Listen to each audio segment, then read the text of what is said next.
So welcome. So in this we're going to start breaking down how to identify different types of trends and different types of consolidation in the market. And by the end of this you should know exactly how to spot uptrends, weak trends, strong trends, wide trends, the whole lot, and the same thing reversed for the downside, as well as spotting when there might be a micro trend within a larger bodied trend and the two different types of consolidation that we see in the market. Now this is very simple, this is very basic, and this should be the first thing that you learn, so that when you look at the charts you can see exactly, boom, uptrend, boom, downtrend, right away. You don't really have to study and analyse this. This is literally just identifying the characteristics of this. So an uptrend happens when price starts to form higher highs and higher lows. Think of it as the market steadily climbing upwards like a set of stairs. But not all uptrends are created equal. Let's take a look at the different types of uptrends that we might see. So this would be an example of a strong uptrend. So this is when price is moving aggressively upwards with steep, clean candles and very small retracements and few and far between as well. You'll notice that these are forming higher highs more quickly and with little resistance.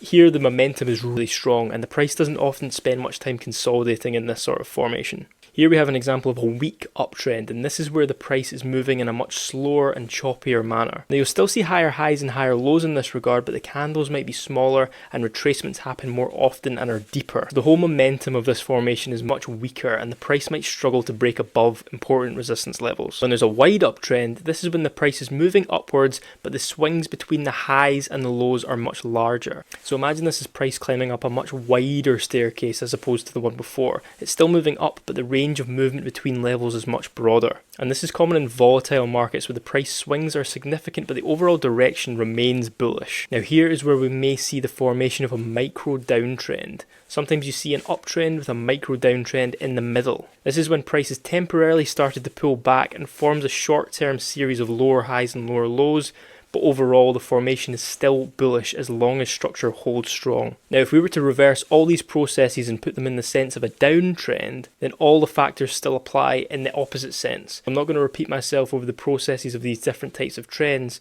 just know that as you reverse them the same factors still apply. So now let's talk about consolidation, and this happens when price stops trending and starts moving sideways. So in this phase the market is now indecisive and price will typically trade within a defined range where neither the bulls or the bears are in control.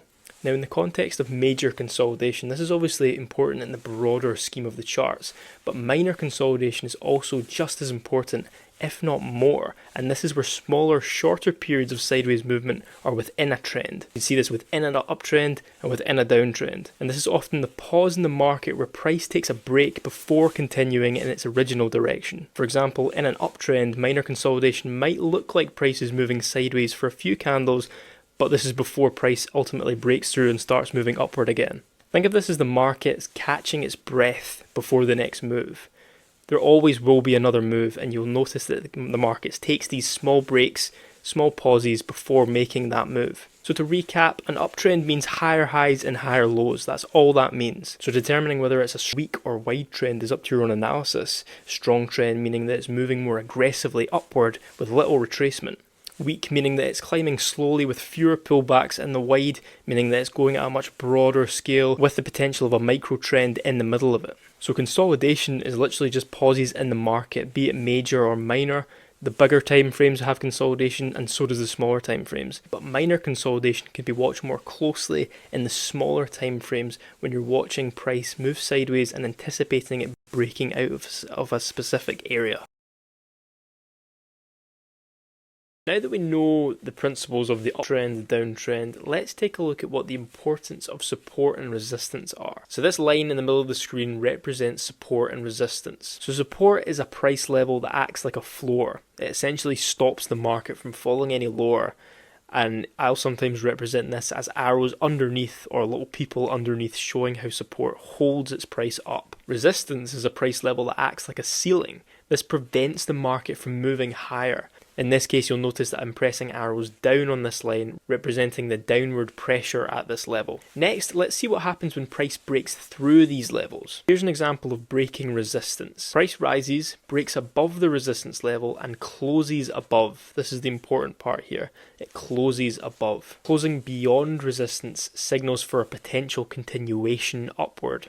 So after a break of resistance, price often returns or retests to the level that it's just broken from. And after this, the resistance that it's broken out from now becomes the support. If you can imagine price moving in this sort of formation. Now when we look at the opposite, breaking of support, price falls below, breaks underneath the support level. This has confirmed the breakout when there's a closure. Afterwards, price slightly starts to retest the broken support, which has now acted as a sort of resistance here, and the price moves lower. Now let's talk about the importance of major and minor support or resistance. So major zones are strong levels where price has reacted multiple times. They're like solid floors and solid ceilings, visible on the higher time frames, but also you can have these major zones on your smaller time frames too. These are significant zones. Minor zones are smaller, temporary levels found usually within these major zones. And while they can influence the direction of the price, they're not as important or as strong a confluence as your major support and resistance. So let's look at this in the sense of a real-time chart. But here we can see multiple support and resistance zones. Price has clearly broken above and below these levels and continued moving in their respective directions. Now let's zoom in and focus on a minor resistance level. So when price is below this level, it acts as resistance.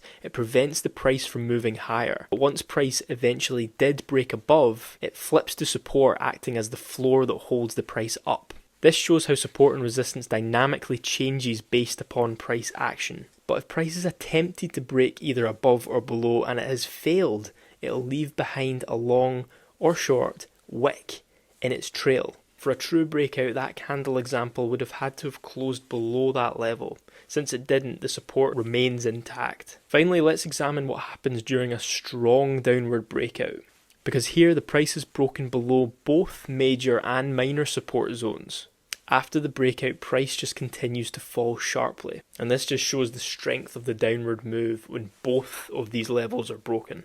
So to recap, support acts like the floor, resistance acts like the ceiling, and a true breakout requires the price to close below or beyond these levels, not just a wick. These major zones are stronger and more reliable than your minor ones in between, but both can play a significant role in price movement. So by mastering these concepts, you'll get a better understanding of the price action and make more confident trading decisions.